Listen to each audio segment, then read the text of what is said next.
दोस्तों Trident limited की अगर बात करें तो कोविड काल में ये एक पेनी स्टॉक हुआ करता था, लेकिन इसके अंदर वो पोटेंशियल था कि ये आगे जाके अच्छा रिटर्न दे सके, यानी ये मिड कैप की श्रेणी में शामिल हो सके और बिल्कुल वैसा ही हुआ।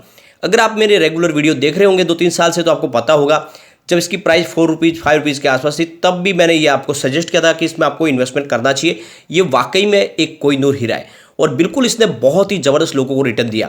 एक तरफा दौड़ा, साल भर में स्टॉक आपको पता होगा ये 70 तक चला गया और ज़बरदस्त रिटर्न के दम पे इसका मिड कैप में एंट्री हुआ क्योंकि इसका मार्केट कैप बढ़ा।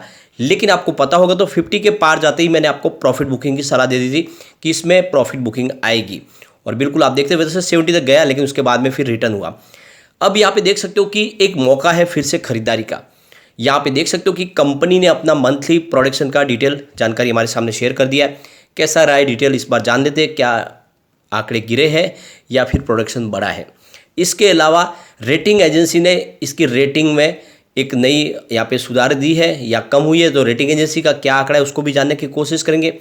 और दूसरी तरफ देखें तो यहाँ पे गिरावट भले हुई हो, लेकिन बड़े बड़े म्यूचुअल फंड इस स्टॉक में जम के खरीदारी कर रहे हैं और इसके पीछे वजह यह है कि कंपनी प्रीमियम सेगमेंट में काम करती है। इसके जो भी बात लेना बेड लेने के प्रोडक्ट है उसकी डिमांड बहुत अच्छी है विश्व के काफ़ी बाजारों में। इस समय ग्लोबल मार्केट में दबाव है, इसी वजह से थोड़ा सा कारोबार आपको गिरता हुआ दिखाई देगा। लेकिन कंपनी के ऐसे प्रोडक्ट है जिसकी यूएस और यूरोपियन बाजार में देखें तो उनको काफ़ी ज़्यादा वहाँ पे अच्छा मार्केट बना चुके हैं और यहाँ पे देखते हैं इंडिया के बाजार में भी अच्छी खासी डिमांड है। कंपनी पोर्टफोलियो जो है वो डाइवर्सिफाई है, यानी कंपनी आप देख सकते हो टेक्सटाइल सेक्टर का तो कारोबार करती है, इसके अलावा कंपनी का बात लेने बेड लेने का बिजनेस है और कंपनी का पेपर और केमिकल डिवीजन भी है और सब में काफ़ी अच्छा कामकाज है।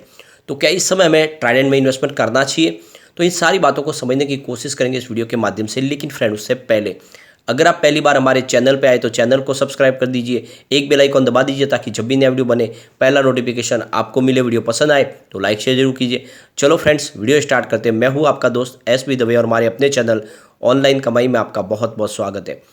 सबसे पहले अगर हम बाजार की बात करें तो बीएसई सेंसेक्स 59,135 पर क्लोजिंग दी फ्राइडे को 671 पॉइंट की गिरावट के साथ में 1.12% गिरा बीएसई सेंसेक्स और इसके पीछे वजह है एफआई की भारी बिकवाली। करीब 3000 को भी इसकी बिकवाली की है बाजार में एफआई ने फ्राइडे के दिन, इसी वजह से बाजार में गिरावट हुई। अब ट्राइडेंट की बात करें तो इतनी बड़ी गिरावट के बावजूद भी स्टॉक ने पॉजिटिव क्लोजिंग दी है। आप देख सकते हो 30.85 पर स्टॉक ने क्लोजिंग दी है 0.49% की तेजी के साथ। एक तरफ तो बाजार में देख सकते हो 650 पॉइंट की गिरावट, उसके बावजूद भी 0.5% की तेजी है। सबूत है कि आने वाले समय यहाँ पे फिर से एक पॉजिटिव माहौल बन सकता है।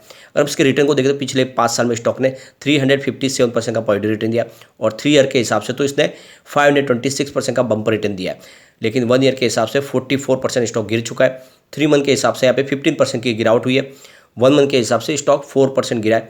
यहाँ पे एक बड़ी अपडेट निकल के आ रही है। इंडिया रेटिंग और फिच रेटिंग की तरफ से इसकी रेटिंग दी गई है जो इन्होंने नॉन कन्वर्टेबल डिबेंचर बॉन्ड्स जारी किए, तो इनके एनसीडीएस के ऊपर लॉन्ग टर्म जो रेटिंग है उसको जारी किया गया है। तो यहाँ पे देख सकते हो जो इंडिया रेटिंग की तरफ से और फिच की तरफ से जो रेटिंग दी गई वो है IND AA और जो आउटलुक है उसको फिलहाल स्टेबल किया गया है जो पहले पॉजिटिव था। तो यहाँ पे थोड़ा सा आउटलुक आपको कम होता हुआ दिखाई देगा, लेकिन कुल मिला के काफ़ी अच्छी रेटिंग है। AA की रेटिंग को हम काफ़ी अच्छा कह सकते हैं। तो यहाँ पे ये बात साबित होती है कि जो इन्होंने एनसीडीएस जारी किए उसकी वो रकम आराम से चुका सकते हैं और रेटिंग एजेंसियों को फिलहाल ट्राइडेंट के कारोबार पे भरोसा है। इस समय टेक्सटाइल सेक्टर काफ़ी ज़्यादा दबाव में चल रहा है। आपको पता ही होगा कि इनका जो मुख्य बाजार है वो यूएस और यूरोप का बाजार, दोनों जगह पे प्रॉब्लम चल रही है। यूएस में इन्फ्लेशन की काफ़ी बड़ी प्रॉब्लम है और यूरोपियन बाजार में तो रसिया यूक्रेन का युद्ध चल रहा है, उसका इफेक्ट देखने को मिल रहा है। तो इस वजह से दोनों बाजार इफेक्ट कर रहे हैं और इसी वजह से कारोबार थोड़ा सा कम है। इसके बावजूद भी इस बार रिजल्ट काफ़ी अच्छा दिया Q3 का कंपनी ने और जिस तरह से एक बड़ा उछाल देखने को मिला रिजल्ट में वो इशारा है कि कंपनी का कारोबार पटरी पे है। तो कुल मिला के ये काफ़ी अच्छी रेटिंग है और इस AA की रेटिंग के दम पे कह सकते हैं कि इसमें हम इन्वेस्टमेंट लंबा रख सकते हैं।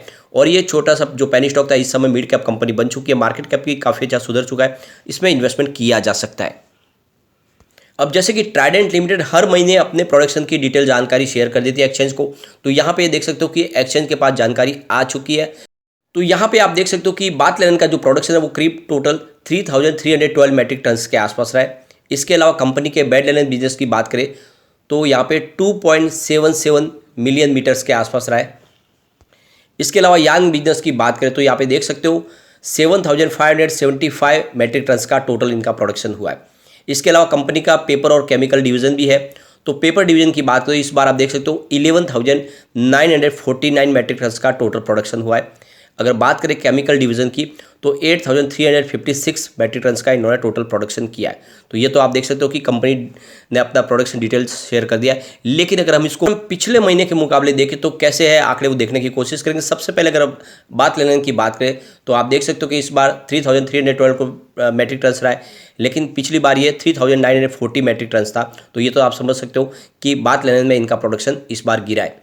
इसके अलावा बेड लेने की बात करें तो 2.77 मिलियन मीटर्स रहा इस बार, जबकि पिछली बार ये 2.88 मिलियन मीटर्स के आसपास था। इसका मतलब बेड लेने में भी प्रोडक्शन में गिरावट हुई है। इसके अलावा यान बिजनेस की बात करें तो इस बार 7,575 मैट्रिक टन के आसपास रहा है, जबकि पिछले महीने 8,396 मैट्रिक टन के आसपास था। इसका मतलब यान का प्रोडक्शन भी इनका गिरा है। तो ये आंकड़े इस बार काफ़ी निराशाजनक है, यानी फरवरी महीने में इनका प्रोडक्शन गिरते हुए दिखाई देगा। अब पेपर डिवीजन की बात करें तो यहाँ पे 11,949 मैट्रिक टन का टोटल प्रोडक्शन हुआ है। पिछली बार ये 11,105 मैट्रिक टन के आसपास था। इसका मतलब पेपर का प्रोडक्शन इस बार जरूर बढ़ा है।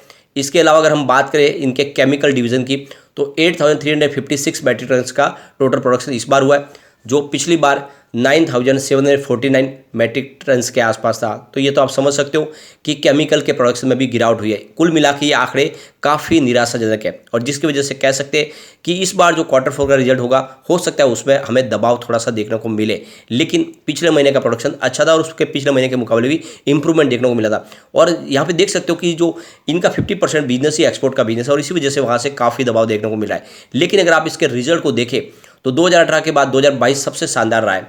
यहाँ पे देख सकते हो 2018 में जहाँ पे इनका टोटल रेवेन्यू 4,559 रुपीज़ के आसपास था, जो 2021 में कम होकर 4,530 रुपये तक आ गया था। इसमें लगातार गिरावट होती है, लेकिन 2022 में इनका रेवेन्यू बढ़ के सीधा 6,997 रुपये तक पहुँच गया। ज़बरदस्त वृद्धि हुई।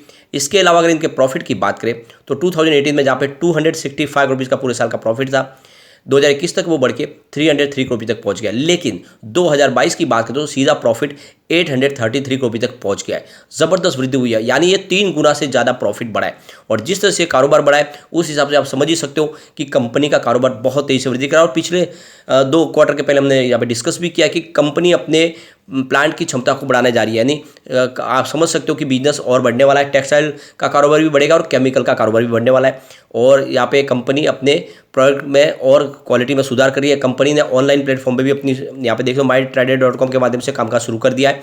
और जो सबसे बड़ी बात यह है कि अपने जितने भी प्लांट हैं उनके लिए खुद ऊर्जा का निर्माण करते हैं ग्रीन एनर्जी के माध्यम से, और ये काफ़ी बड़ी बात है। और इसी वजह से कह सकते हैं कि कंपनी दूसरों से हटके यहाँ पे कुछ बड़े म्यूचुअल फंड जम के खरीदारी की आप देख सकते हो। मोतीलाल ओसवाल निफ्टी मिड के अपने यहाँ पे 1.60 करोड़ का इन्वेस्टमेंट किया, 0.25% की होल्डिंग ली है। Nippon India ETF Nifty mid cap 150 ने यहाँ पे 1.46 करोड़ का इन्वेस्टमेंट करके 0.25% की होल्डिंग ली है। Nippon India Nifty mid cap 150 index ने 1.37 करोड़ का इन्वेस्टमेंट किया है और 0.25% की होल्डिंग ली है। Motilal Oswal Nifty mid cap 100 ने 0.50 करोड़ का इन्वेस्टमेंट करके 0.33% की होल्डिंग ली है। इसके अलावा SBI Nifty mid cap 150 index ने 0.32 करोड़ का इन्वेस्टमेंट किया है और 0.25% की होल्डिंग ली है। Motilal Oswal Nifty 500 index fund ने 0.14 करोड़ का इन्वेस्टमेंट किया है और 0.04% की यहाँ पे होल्डिंग ली हुई है। इसके अलावा navy Nifty mid cap 150 index ने यहाँ पे 0.07 करोड़ का इन्वेस्टमेंट किया है और 0.25% की होल्डिंग ली है। Navy Nifty India manufacturing index ने 0.03 करोड़ रुपीज़ का इन्वेस्टमेंट किया है, 0.23% की होल्डिंग लिया। तो ये बहुत बड़ी बात है कि काफ़ी अच्छे म्यूचुअल फंड यहाँ पे जम के खरीदारी करें, और इसीलिए इस गिरावट का फायदा उठा के आपको ट्रेडिंग में एक लॉन्ग टर्म का नजरिया लेकर निवेश जरूर कर लेना चाहिए। और मुझे लग रहा है कि ये स्टॉक आने वाले समय डेफिनेटली मल्टीबैगर बन सकता है। मुझे लग रहा है कि अगर इसको 5 साल के लिए स्टॉक को होल्ड करते हो तो ये आने वाले समय डेफिनेटली 500 भी जा सकता है। और बाजार में जैसे ही सिचुएशन सुधरेगी ये स्टॉक एक तरफा दौड़ेगा। जैसे 3 रुपये का स्टॉक 70 तक चला गया, वैसे ही ये 30 रुपये का स्टॉक 500 तक भी जा सकता है। तो नजरिया लॉन्ग टर्म का लेकर निवेश किया जा सकता है। लेकिन फ्रेंड, कोई भी इन्वेस्टमेंट करने से पहले अपने फाइनेंशियल एडवाइजर से बारे ले ले या अपना खुद का रिसर्च करें, क्योंकि मैंने वीडियो आपके एजुकेशनल पर्पज के लिए ही बनाई। वीडियो पसंद आए तो लाइक शेयर जरूर कीजिए और चैनल को सब्सक्राइब कर दीजिए। Thank you.